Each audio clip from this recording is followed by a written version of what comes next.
Pulling அது எப்படி பண்ணுறது? காலையில் எழுந்ததும் எதுவும் சாப்பிடாமல் இதயம் வளத்தை வாயில ஊத்தி நல்லா கொப்பளிக்கணும். அப்புறம் அதை துப்பிடணும். இதுதான் ஆயில் புல்லிங்.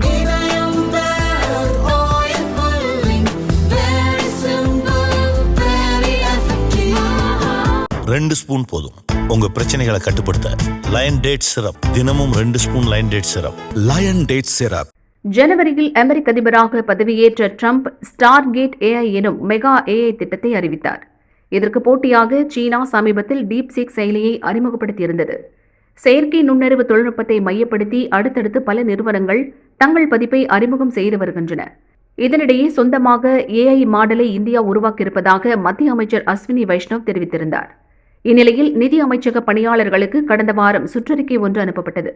அதில் ஓபன் ஏஐ நிறுவனத்தின் சாட் ஜிபிடி, சீனாவின் டீப்சீக் போன்ற செயற்கை நுண்ணறிவு தொழில்நுட்பத்தில் செயல்படும் செயலிகளை பயன்படுத்த வேண்டாம் என தெரிவிக்கப்பட்டுள்ளது. அவற்றை பயன்படுத்தினால் அரசின் ஆவணங்கள் மற்றும் தரவுகள் தொடர்பான தனிப்பட்ட தகவல்கள் திருடு போக வாய்ப்புள்ளதால் அவற்றை அலுவலகத்தின் கணினி உபகரணங்களில் பயன்படுத்துவதை பணியாளர்கள் தவிர்க்குமாறு கேட்டுக் கொள்ளப்பட்டுள்ளது.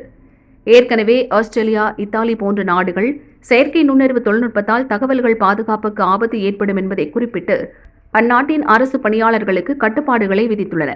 இந்தியாவில் ஏற்கனவே பதிப்புரிமை பெற்ற படைப்புகளை அனுமதியின்றி பயன்படுத்துவதாக அமெரிக்காவைச் சேர்ந்த ஓபன் ஏஐ நிறுவனத்திற்கு எதிராக டெல்லி ஹைகோர்ட்டில் பதிப்பகங்கள், டிஜிட்டல் செய்தி நிறுவனங்கள் வழக்கு தொடர்ந்துள்ளது. இது விசாரணையில் இருந்து வரும் நிலையில் ஏஐ தொழில்நுட்பத்தை அரசு எச்சரிக்கையுடன் கையாள்வதாக கூறப்படுகிறது.